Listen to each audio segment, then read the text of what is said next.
하나님의 말씀은 에스겔 4장 4절에서 17절까지 말씀인데요. 다 합독하시기 힘드시니까 4장 8절까지만 합독하시겠습니다. 너는 또 좌편으로 누워 이스라엘 족속의 죄악을 당하되 내 눕는 날수대로 그 죄악을 담당할지니라. 내가 그들의 범죄한 횟수대로 내게 날수를 정하였나니 곧 390일이니라. 너는 이렇게 이스라엘 족속의 죄악을 담당하고 그 수가 차거든 너는 우편으로 누워 유다 족속의 죄악을 담당하라. 내가 네게 40일로 정하였나니 일일이 1년이니라. 너는 또 에워싼 예루살렘을 향하여 팔을 벗어 빼고 예언하라. 내가 줄로 너를 동일이니 내가 에워싸는 날이 맞도록 몸을 이리저리 돌리지 못하리라. 아멘. 오늘 내용은 17절까지 내용입니다. 지난 시간에는 4장 1절에서 3절까지 이 에스겔이 행위 예언의 첫 번째 이야기를 했습니다. 토판 위에 그림을 그리고 또 찰벽으로 쌓고 죄의 담을 쌓아서 하나님과 단절된 것을 예언을 했습니다. 행위로 보여주었습니다. 오늘은 두 번째 행위 예언입니다. 포로 기간을 예언하는 것이죠. 에스겔이 왼쪽으로 누워서 390, 오른쪽으로 누워서 40을 이렇게 나옵니다. 왼쪽으로 누워서 보이는 곳이 북이스라엘입니다. 그리고 또 돌아서 오른쪽으로 누워서 보이는 곳이 남유다입니다. 이렇게 예루살렘을 지켜볼 수 있도록 오른쪽으로 누워서 40일, 또 이스라엘 볼 수 있도록 왼쪽으로 누워서 390일 이렇게 예루살렘을 쭉 지켜보라고 하나님 명령을 받습니다. 390일과 40일 이렇게 각각 날수를 말씀하셨는데요. 이 북이스라엘과 남유다가 담당한 죄악에 대한 이 형벌의 날이다라고 말씀하고 있습니다. 여기서 1일은 1년을 의미를 합니다. 이 부분에 우리가 숫자에 대해서 여러 가지 설도 많이 있는데요. 390년은 이 솔로몬 시대에서부터 북이스라엘이 멸망할 때까지의 기간 390년을 얘기하고요. 그리고 또 이스라엘의 이 죄악이 기간이다라고 얘기합니다. 그리고 40년은 유다에서 닥칠 그런 처벌 기간, 고통의 기간을 상징한다라고 해석하기도 합니다.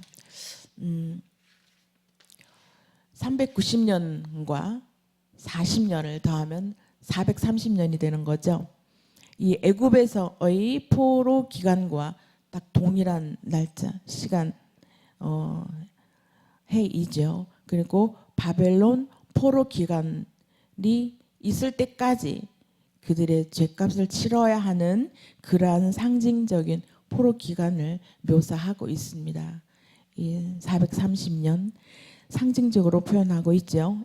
이것이 그냥 어디까지나 학자들의 이야기인 거고 학자들이 연구한 자료입니다. 단지 우리는 그 기간이 에스겔이 자기 동족들의 죄악을 대신해서 고난을 당했다는 그러한 사실과 이스라엘 백성들이 여호와 앞에 범죄한 시간이 짧지는 않다라는 것이 또 굉장히 긴 시간 범죄해 왔다라는 것이 굉장히 중요한 일입니다.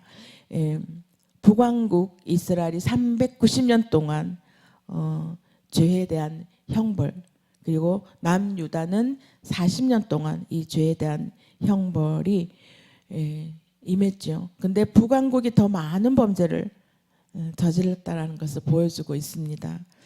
북이스라엘 왕들은 단 한 명도 하나님의 뜻에 따르지 않았다라는 라고 얘기합니다.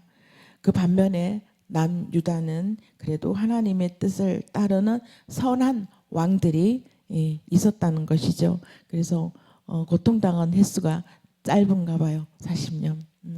하나님의 가장 싫어하시는 것, 죄악이라는 우상을 섬기는 것이죠.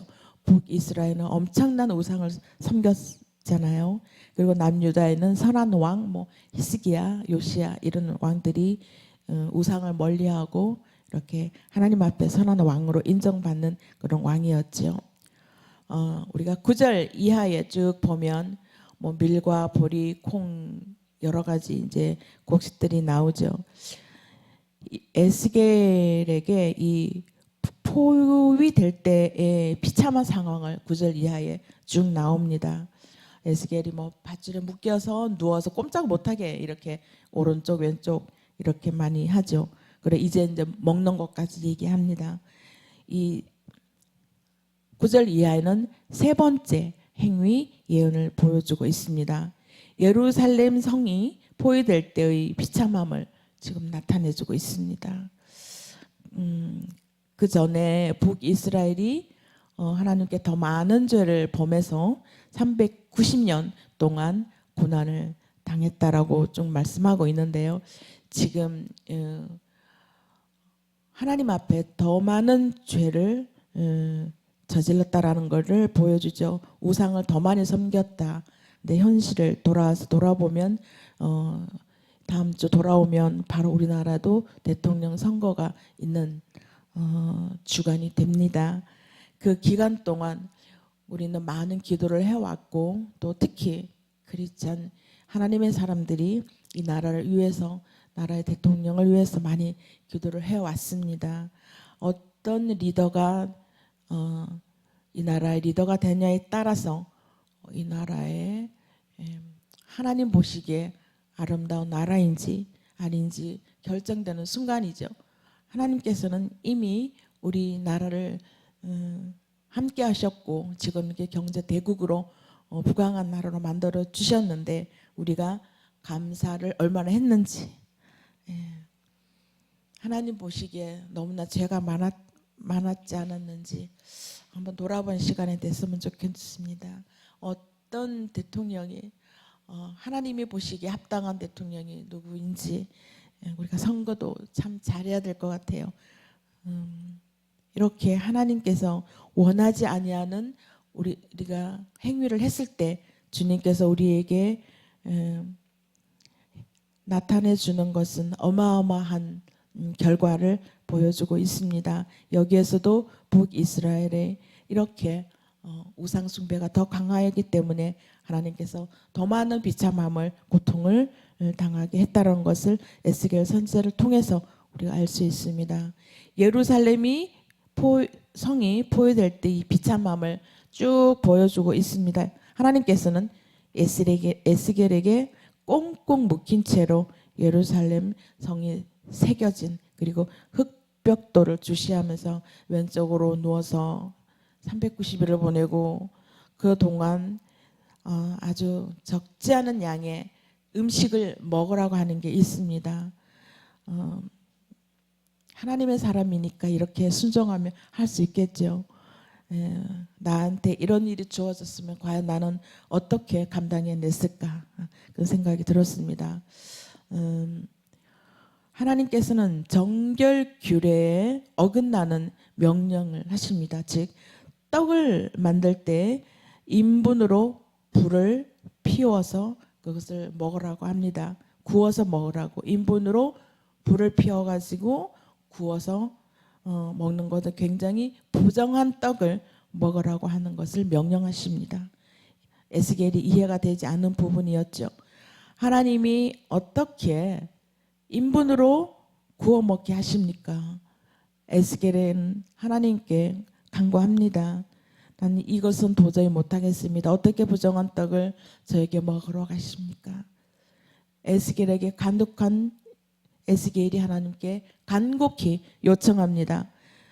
그랬더니 하나님께서는 쇠똥으로 떡을 굽게 합니다. 쇠똥으로 바꾸어 주십니다. 인분으로 불을 피우라고 했던 것을 에스겔이 그것만은 도저히 할 수가 없습니다 했더니 하나님이 바꾸어 주십니다. 쇠똥으로 떡을 굽게 되었지만 이 역시 이 종교적인 정결 규례로 볼 때는 모세에게 준 그런 규례에 의하면 부정한 떡이었습니다. 이 레위기에서도 그랬고 시편에서도 그랬고요. 레위기 19장 19절에도 이 두 종자를 한 밭에 섞어서 뿌리지 말라. 밭에 씨를 뿌릴 때 두 종자를 한 밭에 섞어서 뿌리지 말라라는 규례가 있습니다. 곡물을 섞어서 먹는 것은 고대 이스라엘 사회에서는 그렇게 말씀했는데도 불구하고 이 허용된 일이었습니다. 곡물을 섞어서 이렇게 잡곡밥 먹듯이 이렇게 섞어서 먹는 것을 예전에도 하나님이 허용된 일이었어요. 그렇지만 6가지의 곡물을 한 그릇에 담아서 그것으로 떡을 만들어 먹으라 라는 이 명령에는 장차 예루살렘이 바벨론 군에게 포위되었을 때 이 상황이 얼마나 나빠질 것이라는 것을 예언한 것입니다. 왜냐하면 이 한 가지 곡식으로 요리를 해서 먹을 수 없게 되는 그런 순간이 온다라는 거죠. 한 가지 곡식을 충분히 먹을 수 없는 시간들이 온다라는 것입니다. 그만큼 메마르고 먹을 것이 없을 때가 온다는 것을 지금 하나님께서 에스겔을 행위 예언을 통해서 말씀해주고 있습니다. 특히 이 밀을 제외하는 보리콩, 팥, 이 조, 귀리 등을 섞어서 떡을 만들어 먹는 것은 식량이 극히 부족할 때만 볼 수 있었던 그런 광경이었습니다.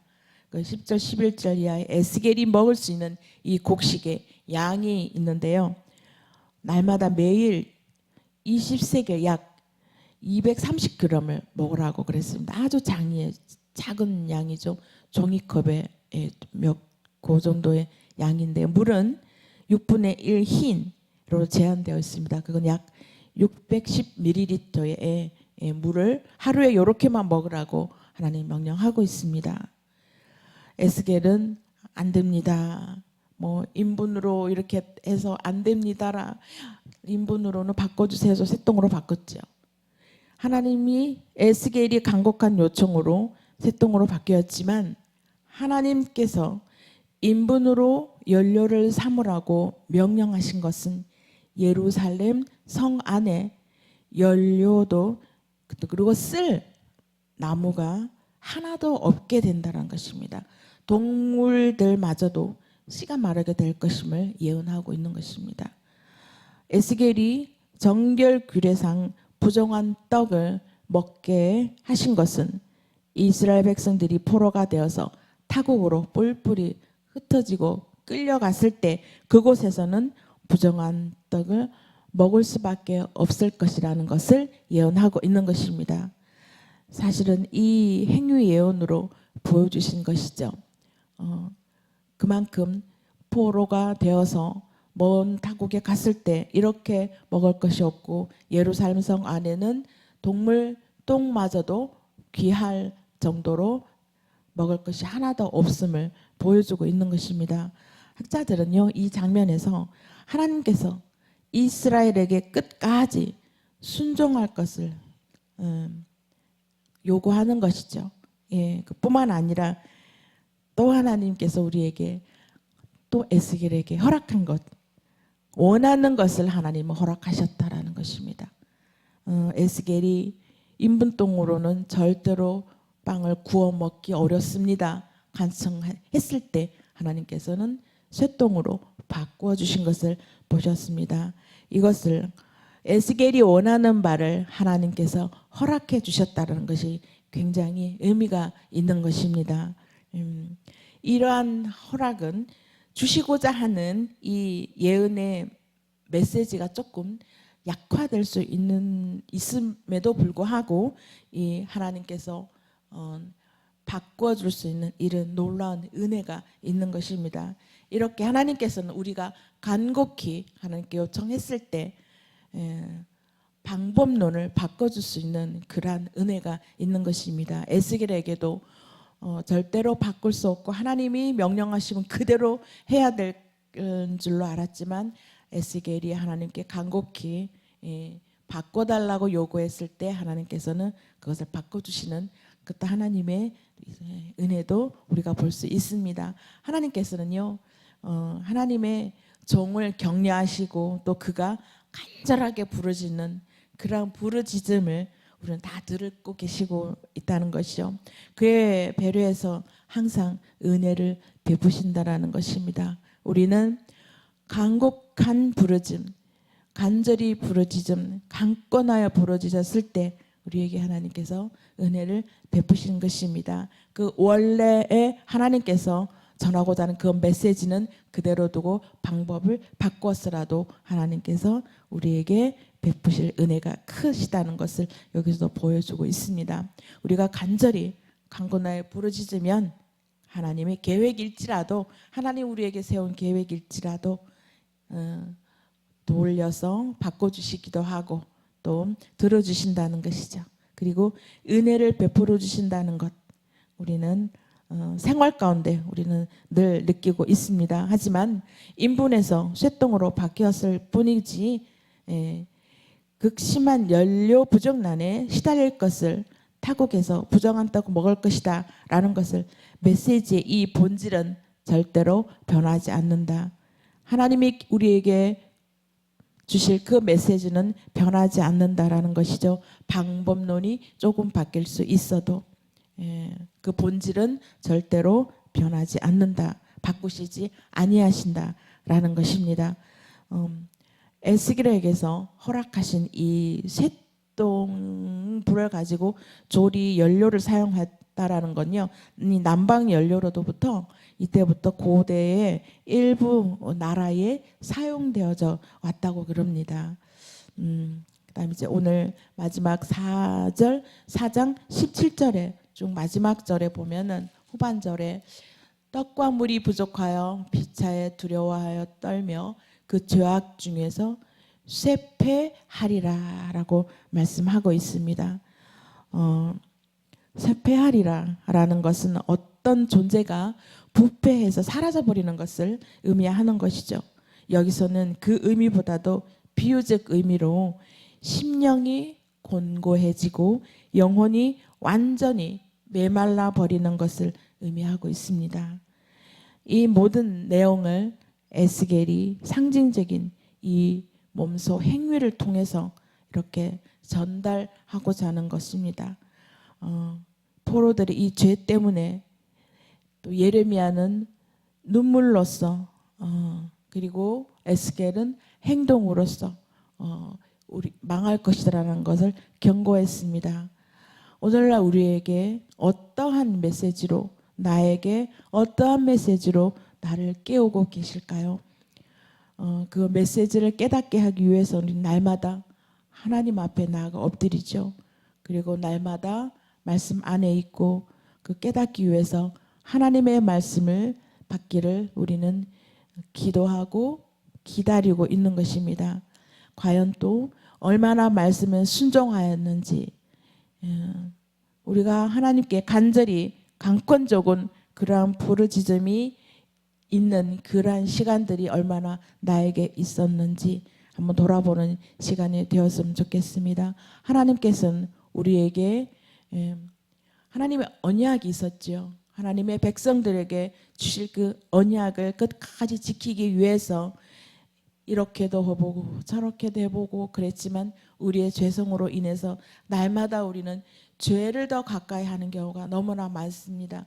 이스라엘 백성들이 하나님이 원하는 그러한 길로 가지 아니하고 하나님이 원하지 아니하는 그러한 우상을 향하여 가는 그런 모습들이 과연 우리들의 모습이 아닌지 나의 모습이 아닌지 우리는 날마다 하나님 말씀과 하나님과 호흡하면서 이런 것들 깨달아가는 시간들이 되었으면 좋겠습니다.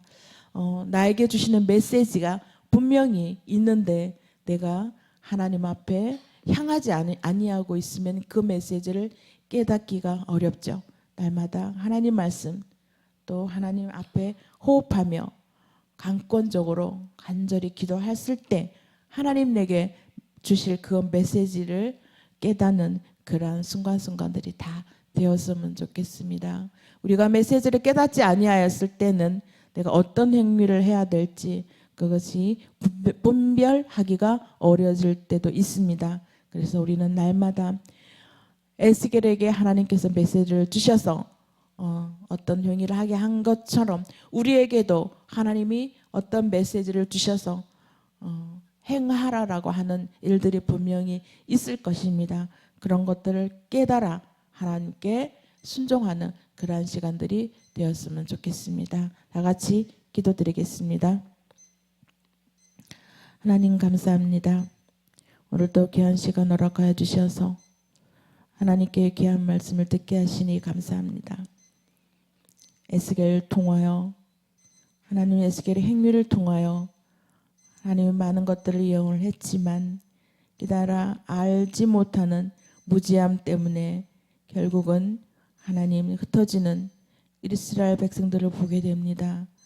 그렇지만 하나님 주님께서는 절대로 포기하지 아니하시고 절대로 저희들을 그냥 놓아두지 아니하신 것을 압니다. 하나님 우리들에게 함께하여 주셔서 강권하여 기도드리고 강권하여 부르짖는 하나님의 귀한 백성들 다 되게 인도하여 주시옵소서. 죄로 달려가는 발걸음보다 하나님 앞에 달려온 발걸음이 더 빨라지는 그러한 일들이 일어나게 하여 주시옵소서. 특별히 다음 주간은 하나님 이 나라를 사랑하셔서 세워주신 이 나라를 대표하는 하나님 대통령을 뽑는 날입니다. 하나님께서 원하는 주님께서 이 나라를 다스리는 귀한 민족이 될 수 있는 그러한 대통령으로 하나님께서 세워주시기를 원합니다. 그리하여 하나님 주님을 두려워하고 아버지 하나님을 두려워하는 그러한 위정자들이 다 되는 하나님의 귀한 이 나라가 되게 하여 주시옵소서. 지금까지 지켜주신 이 우리나라가 하나님 보시기에 심히 아름다운 나라 되게 인도하여 주시옵소서. 하나님의 보호하사 하나님 우리나라 만세를 외칠 수 있는 귀한 우리나라 되게 인도하여 주시옵소서. 예수님 이름으로 기도드립니다. 아멘.